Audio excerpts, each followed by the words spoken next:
اسرائیل کے قطر پر حملے کے بعد اسرائیل کی عوام نے اپنی حکومت پر سوال اٹھانا شروع کر دیے ہیں۔ اس کے علاوہ دنیا بھر سے بہت سے رہنماؤں نے اس حملے کی مذمت کی ہے۔ اسرائیل کو قطر کے دارالحکومت میں حماس کی قیادت پر حملہ کرنے کے بعد بڑھتی ہوئی مذمت کا سامنا کرنا پڑ رہا ہے۔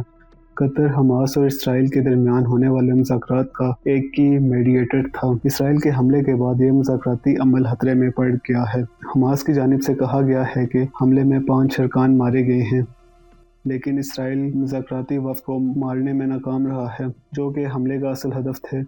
دوسری طرف اسرائیل بھی اس حملے کو کامیاب قرار نہیں دے رہا۔ امریکی صدر ڈونلڈ ٹرمپ نے اس حملے کو تنقید کا نشانہ بناتے ہوئے کہا کہ امریکہ کو اس حملے کا بہت دیر سے پتہ چلا اور انہوں نے قطری حکام کو آگاہ کیا کہ امریکہ اتنے کم ٹائم میں کچھ بھی نہیں کر سکتا تھا۔ یو اے ای نے حملے کی شدید الفاظ میں مذمت کی ہے اور یو اے ای کے پریزیڈنٹ شیخ بن زاید نے قطر کا دورہ بھی کیا ہے۔ منگل کے دن ہونے والا حملہ کسی بھی گلف اسٹیٹ پر اسرائیل کی جانب سے پہلا حملہ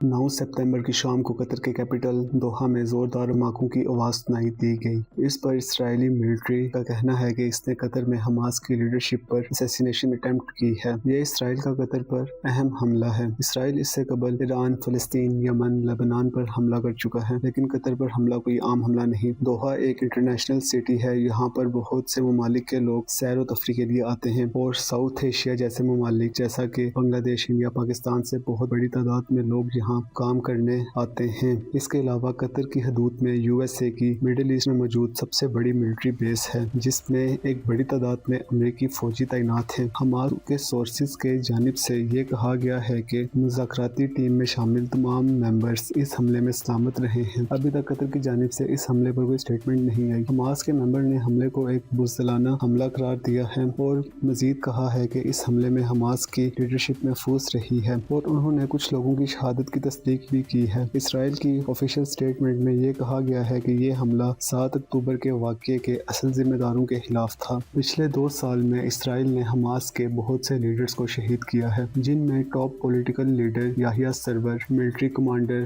محمد ڈلف اور پولیٹیکل چیف اسماعیل ہنیہ جیسے بڑے نام شامل ہیں۔ قطر کے انٹیریئر منسٹر نے ایک اسٹیٹمنٹ میں کہا ہے کہ اس حملے میں انٹرنل سیکیورٹی کے ایک ممبر شہید ہوئے ہیں۔ وہ سائٹ پر اپنی ڈیوٹی کرتے ہوئے شہید ہوئے۔ تازہ ترین خبر کے مطابق قطر کی منسٹری آف فارن افیئر کے اسپوکس پرسن نے اس حملے کی سخت الفاظ میں مذمت کی ہے اور ان کے مطابق اسرائیل نے یہ حملہ ایک رہائشی عمارت پر کیا ہے، جو کہ ایک تشویشناک عمل ہے۔ انہوں نے مزید کہا کہ یہ حملہ ایک کرمنل ایکٹ ہے اور یہ تمام انٹرنیشنل لاز اور اصولوں کی خلاف ورزی ہے۔ اس کے علاوہ ان کے مطابق قطر اس حملے کو برداشت نہیں کرے گا اور اسرائیل مڈل ایسٹ کی سیکیورٹی کے لیے ایک بڑا چیلنج ہے۔ یونائیٹڈ نیشن کے سیکرٹری جنرل انٹونیو گٹرز نے اس حملے کی شدید الفاظ میں مذمت کی ہے۔